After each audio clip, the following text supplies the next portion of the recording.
غزہ میں مستقل جنگ بندی کی راہ ہموار، حماس اور اسرائیل نے امن معاہدے کے پہلے مرحلے پر دستخط کر دیے۔ امریکی صدر ڈونلڈ ٹرمپ نے سوشل میڈیا پر جاری پیغام میں اعلان کیا کہ اس معاہدے کے تحت تمام یرغمالیوں کی جلد رہائی عمل میں لائی جائے گی، جبکہ اسرائیل اپنی فوج کا متفقہ لائن پر انخلا کرے گا۔ ٹرمپ نے کہا کہ یہ امن کے طویل المدتی اور پائیدار سفر کی پہلی بڑی پیش رفت ہے اور تمام فریقین کے ساتھ منصفانہ برتاؤ کیا جائے گا۔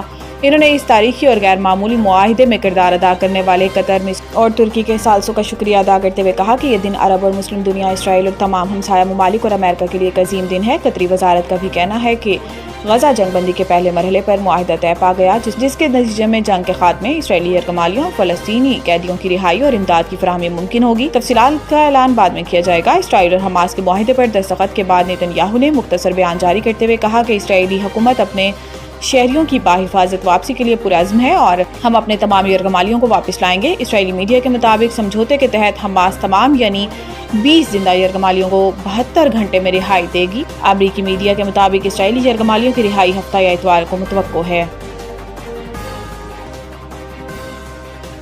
IMF اور پاکستان کے درمیان سٹاف لیول معاہدے کے سلسلے میں غیر معمولی پیش رفت۔ ایوا پیٹروا کی قیادت میں IMF کی ٹیم نے 24 سپتمبر سے 8 اکتوبر تک کراچی اور اسلام آباد کا دورہ کیا۔ اس دوران پاکستانی حکام کے ساتھ توسیعی فنڈ سہولت کے تحت دوسرے جائزے اور ریزیلنس کے تحت پہلے جائزے پر بات چیت ہوئی۔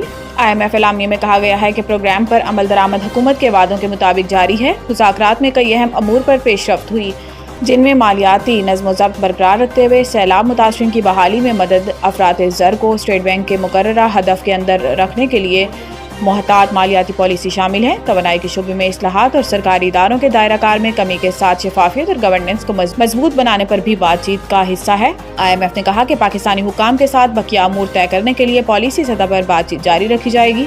پاکستان اور IMF کے درمیان دوسرے 6 ماہی اقتصادی جائزہ مذاکرات کا اعلامیہ جاری کر دیا گیا۔ قرض پروگرام کی شرائط پر عمل درآمد کو مضبوط قرار دے دیا۔ گورنر KP کا علی امین گنڈاپور کے استعفی پر شاعرانہ تبصرہ۔ گورنر خیبر پختونخوا فیصل کریم کنڈی نے کہا کہ وزیر اعلیٰ KP علی امین گنڈاپور کا استعفی اب تک موصول نہیں ہوا۔ استعفی دیکھ کر پتہ چلے گا کہ مستعفی ہونے کی کیا وجہ ہے۔ فیصل کریم کنڈی کا کہنا تھا کہ کوئی قانونی یا آئینی نکتہ مبہم ہوا تو استعفی واپس بھی کیا جا سکتا ہے۔ یاد رہے کہ گزشتہ روز علی امین گنڈاپور نے اپنا استعفی دستخط کر کے گورنر خیبر پختونخوا فیصل کریم کنڈی کو بھجوایا تھا۔ علی امین گنڈاپور اپنے بیان میں کہا تھا کہ منصب عمران خان کی امانت تھی، جسے واپس کر دیا۔ نئے وزیر اعلیٰ سہیل آفریدی کو میری مکمل حمایت حاصل رہے گی۔ گورنر KP فیصل کریم کنڈی نے صوبے کی موجودہ سیاسی صورتحال پر شاعرانہ تبصرہ کرتے ہوئے سوشل میڈیا پر لکھا، کیوں اداس پھرتے ہو سردیوں کی شاموں میں، اس طرح تو ہوتا ہے اس طرح کے کاموں میں۔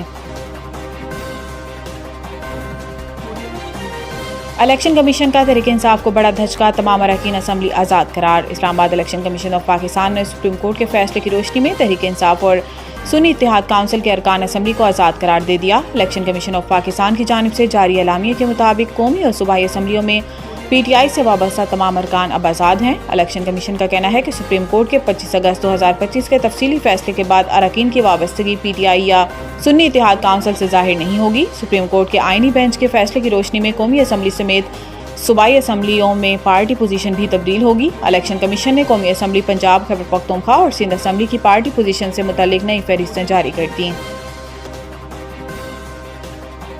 2022 کے سیلاب کے بعد پاکستان کو $16.3 ارب درکار تھے، مالی امداد تاحال نہیں ملی۔ Pakistani high commissioner.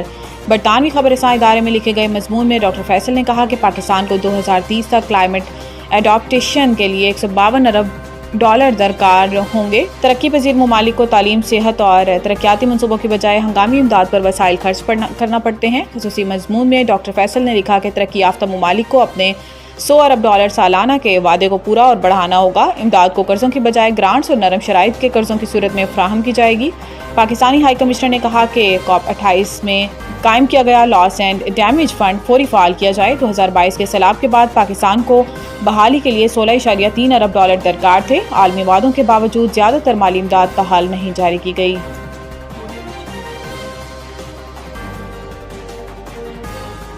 Cristiano Ronaldo دنیا کے پہلے ارب پتی فٹ بالر بن گئے۔ گزشتہ 2 دہائیوں سے زیادہ عرصے تک یورپ کے بڑے بڑے کلبز جیسے مانچسٹر یونائیٹڈ اور یوونٹس میں کھیلتے ہوئے 40 سالہ پرتگالی سٹار نے اپنی شہرت سے بھرپور فائدہ اٹھاتے ہوئے نائکی اور آرمانی جیسے برانڈز کے ساتھ اچھے خاصے نقد معاہدے کیے، لیکن موجودہ وقت میں یعنی اپنی کھیل کے اختتامی دور میں انہیں سب سے امیر کھیلوں کے افراد میں شامل کر دیا گیا، جب انہوں نے جون میں سعودی عرب کے کلب النصر کے ساتھ ایک نیا معاہدہ کیا جس کی رپورٹ شدہ مالیت $400 ملین سے زیادہ ہے۔